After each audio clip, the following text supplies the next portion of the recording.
What's going on, Paisanos? V here, coming at you with another market watch today. I'm actually thinking about making a Pokemon YouTube channel, and I was wondering if you guys would be cool with that. If you guys play Pokemon or not. If you don't play Pokemon, then ignore what I just said. I'm not doing that.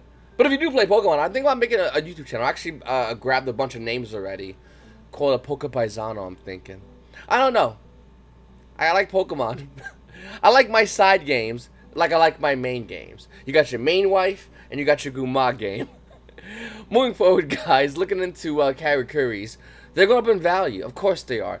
Newly released cards featuring Karakuris is the reason why we're seeing the value increase for these cards. Now, recently we saw Karakuri Shogun MDL Bore go up in value already. We saw it already.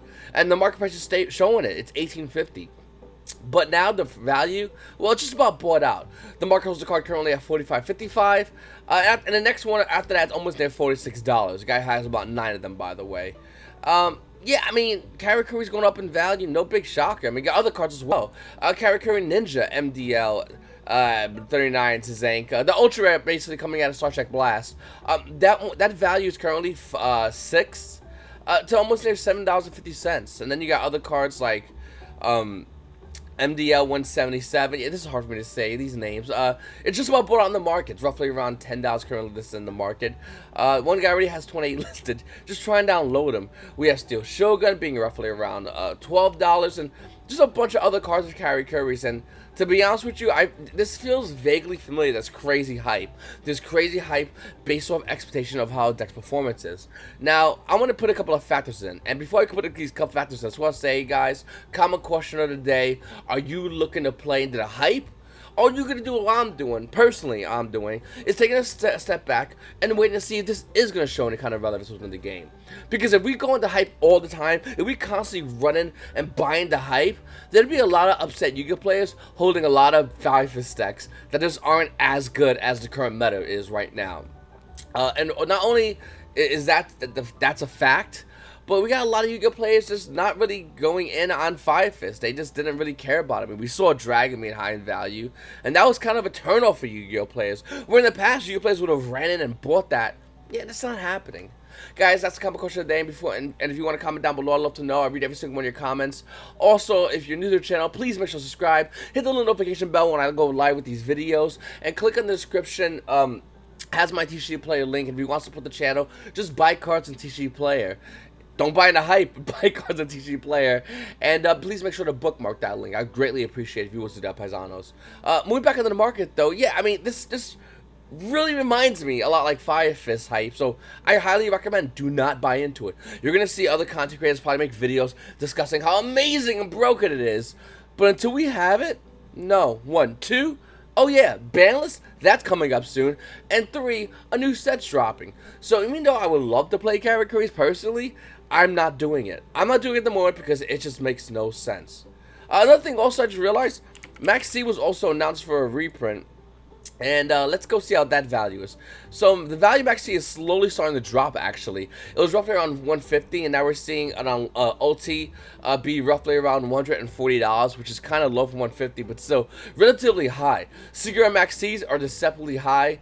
We got a $24 market price on them right now, but if you want an unlimited one, it's going to run you about $18. But for a first edition one, well, that one's different. First edition versions of Max C, as you guys can see, I'm scrolling through looking for it.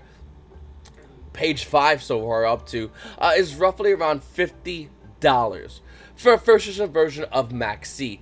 Secret Rare coming out of Storm of Ragnarok. When I once again, the card is getting a reprint coming up in the OCG. Hopefully, we'll be getting out here soon.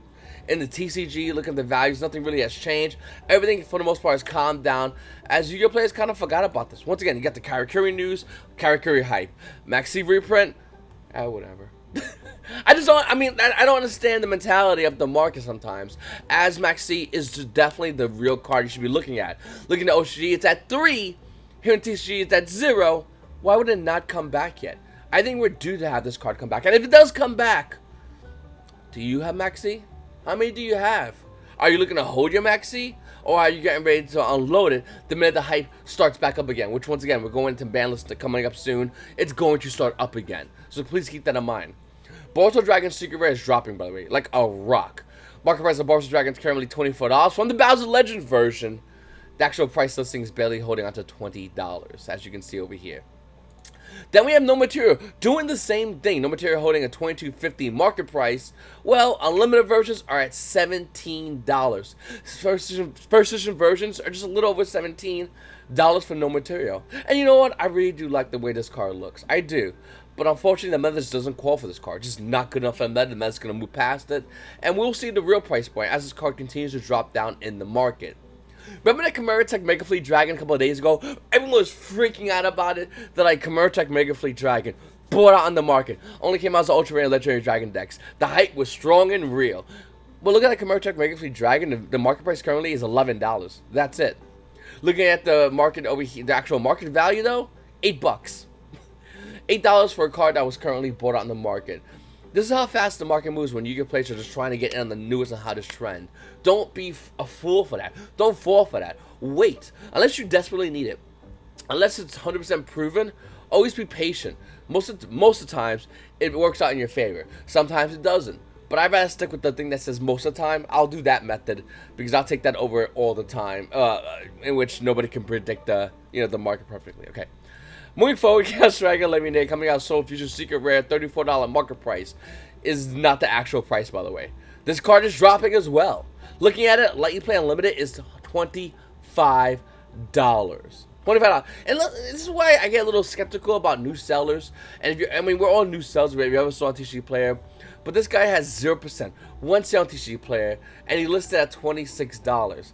And then the guy with 3,000 sales listed at $25. So this is why I'm always skeptical, because if you ever heard the term shilling, is what happens on the market at times, and I've seen it happen where there's the card's $50, but a guy listed at $40, and instead of it selling, someone goes, well, I want to be the lowest listing price. I have a couple of these cards. I'll list it at $39.89, and what just really happened? A guy falsely listed cards, and the market value of the card dropped. I'm not saying that happened here, but it has happened in the past, so please just be on the lookout for that. Moving forward, guys, we have Millennium's Irish Strict coming out, Legendary Duels, Age of Millennium, $32 market price. The actual price point's different. The current price point of that card is roughly almost near $40 from Millennium's Irish Strict.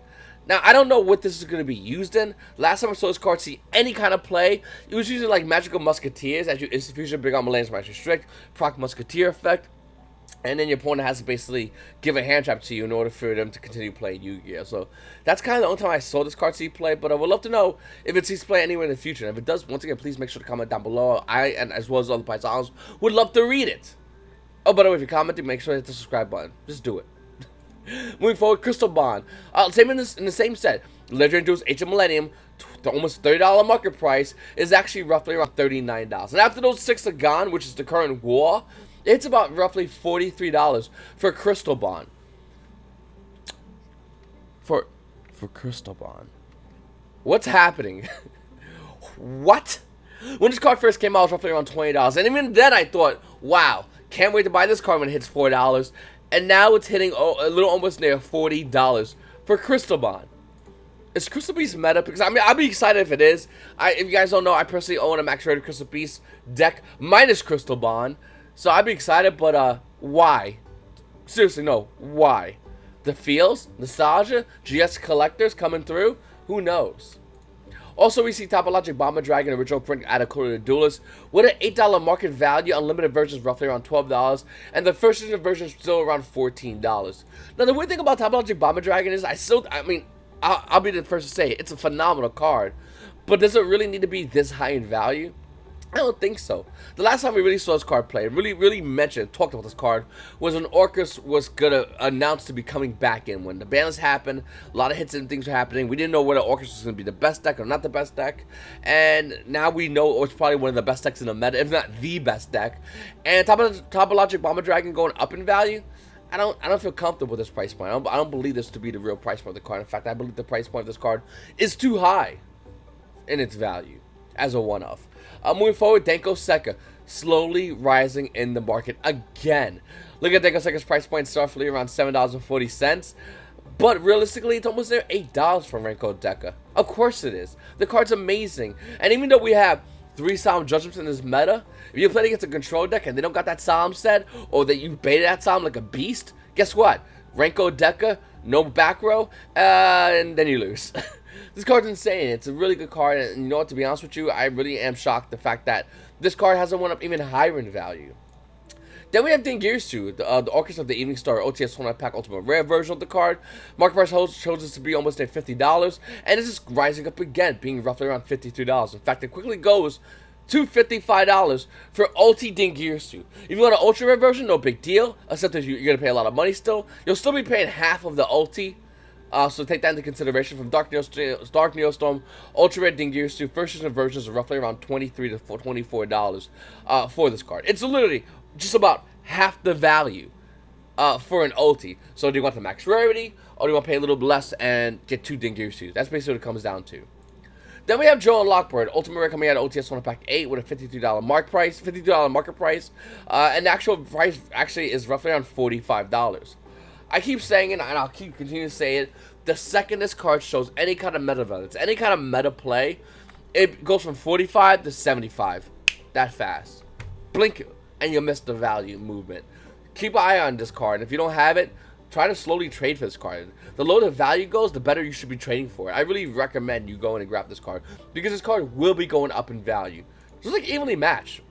Now, this is a virtual pretty evenly match from Circuit Break Secret Rare with a $16 market price, and yet unlimited versions are roughly around, you know, 16, 17, matching his market price. First edition versions are almost at $20 for evenly match. Now, we see evenly match across the board slowly rising up in value. But it's a 2018 Megaton version. Actually, no, that one's dropping. These two guys listed to lower prices actually was stabilizing roughly around $15. Nevertheless, the card value was roughly around $10, and now it rose from that, even though it's showing to be dropping. You got Dual Power stabilizing roughly around $13. Once again, Dual Power about $13, matching a 2018 Megaton, the Secret Rare 2018 Megaton. This is where it gets kind of weird. Now, looking at evenly match, we are still seeing it see some play against some matchups, whereas it might not see plays against other matchups. A lot of players still opting to play this card in their side deck, and that is really that is factor into the current price point. In fact, that's probably gonna factor into the future price point as we see more Yu-Gi-Oh players playing this card in the side deck, and yeah, that value is gonna go higher. Looking at Vanity's Fiend OTS Tournament Pack 1 Ultimate Rare with a $26 market value, it's going down. Current price point has this card at $23. For Vanity's Fiend. I'm telling you right now, this is a great time to get this card. Whether you want to trade for it, whether you want to buy it, this is a great card. In a meta in which we have everything that says, I special summon and then I murder you, Vanity's Fiend is great if you get to go first turn. Maybe even going into game 2 or even game 3, and you're playing something, let's say like Thunder Dragons, and you go Vanity's Fiend, or you're playing basically any deck in this meta that can put a body on board as a special summon, so you can sack it away for Vanity's Fiend. That's a huge play, and a lot of decks don't really have the answer, let alone certain cards like maybe Infinite Permanence. Most decks look at that card and go, really? That you played it? Grab their cards and walk away. Vanity's Fiend just answers. It's just so strong. Just like Thunder Dragons going into like a Colossus play and then dropping Vanity's Fiend and pass. That's a pretty strong play. Or even a Titan play and Vanity's Fiend pass if you can make that play possible. Other decks as well, you know, maybe even the Orcus, when you know, trying to go Orcus combo and then your opponent tries a hand trap and you're like, alright, forget you, bro. Hold Vanity's Fiend for a second. And they just look at it and they're like, oh, ouch. Sky Striker players can't play this card. But moving forward, there's a lot of other Yu-Gi-Oh decks can play this card. I think Vanity's Fiend is a great card, and if you're looking to play 2 Dracos, why not have this in your side deck? This is an amazing card. You can make a great argument to even have it in your main deck. Once again, I think Vanity's Fiend is a really good card, and I think that Ultimate versions being this low is kind of crazy to see it at this price point. And if you don't have yours, you might want to consider picking it up. Then we have Typhoon. Too damn high. Typhoon with a market value of roughly around $8 is actually still around $7 to almost near $8 for this card. This card's getting a reprint as an ultra rare, so if you have extra copies, you're not playing it, you should probably be selling it. Like now, pause the video, go sell it. Then we have Cyber Dragon National coming out of Dual Power as an ultra rare, $6 in the market value. The value actually is going up to almost at $8 for Cyber Dragon Nashtar. Once again, Cyber Dragon Orcus I think is definitely the best deck in the meta. I'm not playing a deck, but I definitely recognize it as probably the best deck in the meta. With that said, hi, we have a ban list. Hi, we have a ban list coming up in about a month. Hi, we have a ban list coming up in a month, and Oshi just got their ban list. So what makes you think that we're not gonna get our bans in sooner?